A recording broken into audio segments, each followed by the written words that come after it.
Sabay-sabay natin alamin ang mga kaganapan na nangyayari sa ating bansa.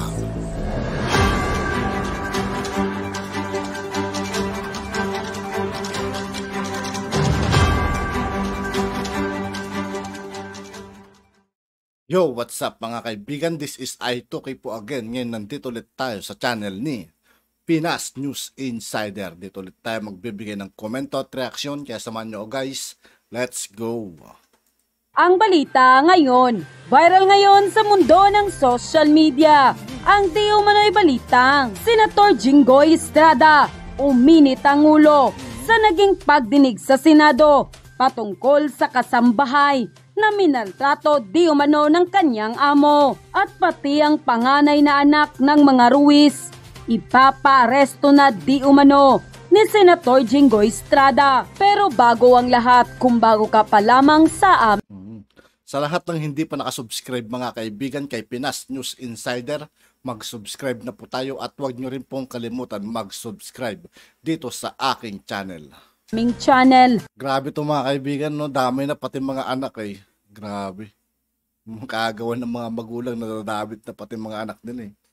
Please huwag kalimutang mag-subscribe at i-click ang notification bell para mas maging updated ka palalo sa lahat pa ng bagong video na i-upload namin. At eto na nga mga kababayan, sa pagpapatuloy ng pagdinig sa Senado ng kasambahay na minaltrato di umano ng kanyang amo, Senator Jinggoy Estrada hindi na mapipigilan pa at gusto nang ipaaresto ang panganay na anak ng pamilyang Ruiz dahil sa naging pang-aaboso di umano nito kay Ginang LV. Sa nangyaring pagdinig sa Senado, lumabas na ang medico legal ni Ginang LV at kitang-kita dito sa resulta ang mga may mga tama talaga sa bungo niya mga kaibigan. Pati sa ilong oh. Namunyang fracture sa bungo ng ulo nito. Kung ordinaryong pananakit lang to mga kaibigan, hindi aabot sa bungo yun eh. Kumbaga sinadya talaga yan. Tinamaan no? Yung bungo niya pala tinutukoy dito. Ay yung ilong niya kako sana.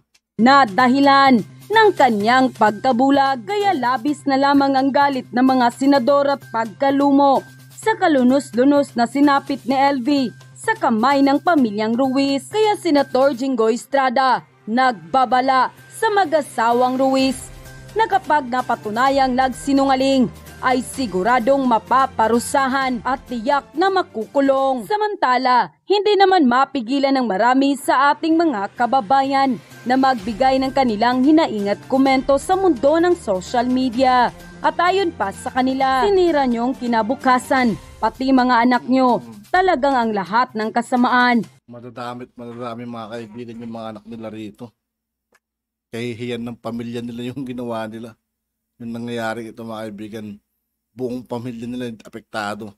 Ay may kawawa yung mga bata. Hangganan, dapat yung mga magulang ang ikulong na. Nautusan lang naman ang anak para saktan ang kasambahay. Tama talaga yung kasabihan, kung ano ang ginagawa ng magulang sa mata ng bata ay tama. Kaya ginaya na rin nila ang ginagawa ng magulang sa kanilang kasambahay. Halata namang nagsisinungaling yung mag-asawa na yan. Dapat sa mga yan, iparanas din kung ano ang ginawa sa kasambahay nila. Dapat sa mag-asawang yan, binubulag din, nagtitinda lang ng gulay. Para maging fair naman, para maranasan din nila kung ano ginawa nila sa matanda. Pero ang abogado 3, pati ang anak niya, dapat isama rin sa kulungan. Kaya yang nagagawa ng anak kasi nakikita sa magulang. Ganyan talaga yung mga taong makasalanan, magaling maghugas kamay. Mga sinungaling, kawawa naman si nanay. Dapat sa mga Ruiz na yan, makulong. Galing nilang gumawa ng kwento. End ko. Maraming salamat Mr. Chair. Tanungin ko lang sa COMSEC dahil sinasubpina natin yung mga anak nitong amo. Ano nangyari? Sir, I was informed by the council of the ex-employers that the 2 subjects are minors and are currently in school, Your Honor.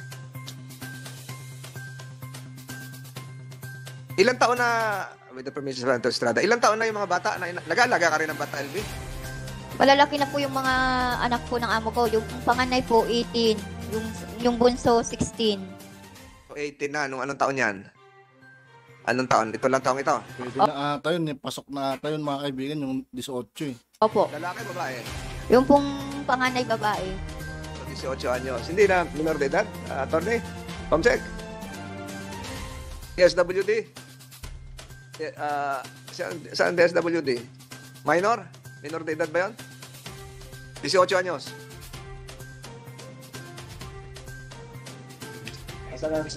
DSWD, Assistant Secretary. Dito kasi minor de edad. Kapag, good morning po, Mr. Senator. Kapag po 18 years old and below, consider pa po na minor po yung pong subject. Can't the committee invite them here? Because they're also involved in this issue. 18 years old is not considered a minor anymore. Correct? Ang sa atin po kasi sa Department of Social Welfare and Development, of course, we always take primordial interest on the best interest of the children. At sinasabi nga po natin, 18 years old and below ay kinakailangan pa rin pong protektahan po natin. So ibig sabihin, hindi namin sila pwede patawag. Hindi namin siya pwede patawag. Kahit 18 years old.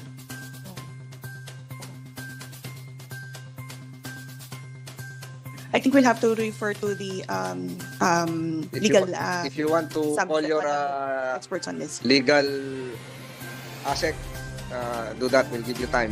Thank you very much. Anyway, I move that we subpoena this 18-year-old daughter of the spouses. Secretary, can you Or implement? they have already been invited. Maybe I stand corrected. Issue a warrant of arrest. Secretary, so director. Balikan natin ito. Papunta na ako sa number 2 ng ating we can dispense with your presentation. Dr. Kabungkan, meron pa ba kayong gustong ipakita? Ribs, Wala. likuran, tadyang. Yan lang po tuhod. yun. Wala, hindi tayo nag-x-ray doon. Hindi pa. Tinamaan ka ba sa tadyang, LB? Kaliwa. May bali, nabalian ka, inanda kang sakit. Hanggang ngayon? Hanggang ngayon? Hanggang ngayon? Wala na po. Oo. Sa iyong hita, tuhod, Wala na. alakan. Wala po. Wala, hindi ka hinahataw sa lulod. Alam mo yung lulod? Yung lulod, hinataw ka ba doon? Yung baba ng Bigyan ko tuhod. lang po. Sugat. Pero hinataw ka rin doon. Masakit yun. Kung hinataw ka doon. Opo. Hindi lumabas sa x-ray yun, Doc? Doktor Magalona? Yung lulod. Kaliwa kanan. LB. Kaliwa kanan daw. Parehas po. Kaliwat kanan. Anong ginawa? Tinadyakan? Hinataw ng Hinihila-hila po nila ako. Ha? Hinila po. Hinila ka, saan ka hinawakan? Sa paa? Sa buhok po. Hinila po ko sa... Pakiulit. Nakaluhod po. Nakaluhod ka. Tapos hinila po. Hawak ang buhok o hawak saan ka hawak? Sa buhok po. So paano tinamaan yung iyong lulod? Nagasgasan po. Nagasgas, hindi hinataw, Opo. hindi hinampas. Hindi po. Ayun. Bukod doon, saan pa? Siko, sa kamay, daliri. Ito pong mga kamay ko po, binuhusan po ng mainit na tubig. Kumukulo. Grabe mga kaibigan, no? Grabing kademonyo ng mga ginagawa ng mga taong yun. Opo, kahango ko lang po sa kalan. Nagluluto ka, nagsasaing ka, nagpapainit ka ng tubig. Anong? Nagiinit po ng tubig na pangligo po ng amo kong babae. So pinakuluan yon, kumukulo. Sino nagbuhos sa'yo? Yung kasama ko pong katrabaho. Siya nagbuhos. Opo, yung boy namin. Bakit inutusan siya? Opo. Anong pangalan nun? Ogi po. Anong pangalan? Ogi. Ogi. Nandun pa yon? Iniwan mo yun doon sa pinapasukan mo? Nung nandun po ako, parang wala na po siya doon. Kasama ba yun sa iyong sinumpaang salaysay na inutusan yon ng amo mo na ibuhos sa'yo sa kamay? Opo. Hindi sa muka? Hindi po, sa kamay lang po. So ginawa naman niya? Opo. So natural yung iyong kamay, dalawang kamay, isang kamay. Paras po. Parehas, natural yan. Mapapaso yan ng masakit. Anong ginawa mo na nun? Binigyan po ako ng panglahid po ng sugat. Ointment siguro. Opo. Gumaling naman. Binigyan ka ng amo mo. Opo. So, marami po ang katanungan dito. Padating din po yung mga ibang kasamahan namin sa Senado. Nagkataon lamang po na meron ngayong Senate Electoral Tribunal nakasabay, kaya wala dito yung iba na nag-indicate ng kanilang hangarin na magtanong. But with us is Senator Jinggoy Estrada, who indicated that he will be propounding some questions. Your witness, Senator Jinggoy Estrada. Thank you, Mr. Chair.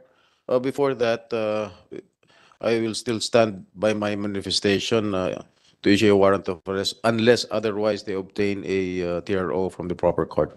You are referring, Your Honor, to the minor? Yes. Any word from your, before you proceed, Senator Estrada, any word from your Assistant Secretary for Legal Affairs? Identify niyo kung sino yung ASIC ninyo. Maraming salamat po, Senator.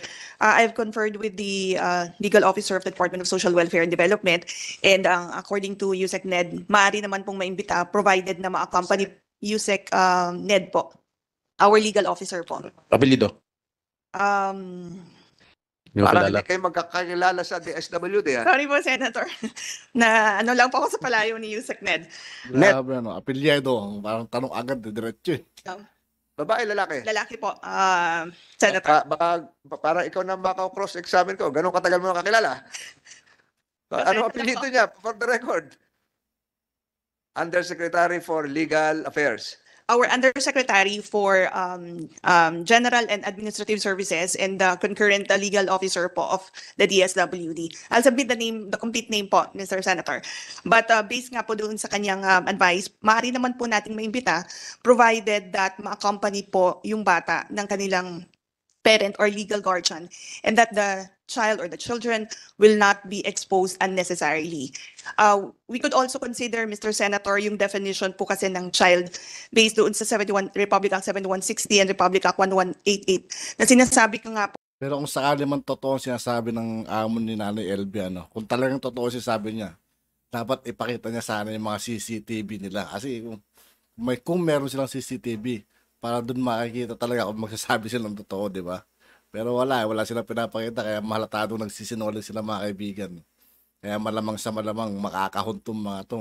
Himas rehas. Po, yung a child refers to a person below 18 years old of age and a person 18 years of age or older but unable to take care of oneself fully or protect oneself from abuse, neglect, cruelty, exploitation, or discrimination. So I think, Mr. Senators, mahalaga rin po na ma-ascertain natin yung pong situation po ng mga bata in defining if these individuals are or should be considered a child or a minor. And likewise, Mr. Senators, we have to consider then yung mga protocols on handling children, especially if may mga gantong inquiries nga po or mga hearings dahil kinakailangan pa rin po nating protektahan at pangalagaan yung kanila pong best interest. We will abide by that. Definitely the second child who is 16 years old, the committee cannot issue the necessary notice for that child to attend. But for the 18 years old, tatanungin natin mamaya yung parents kung ilan talaga yung edad nun.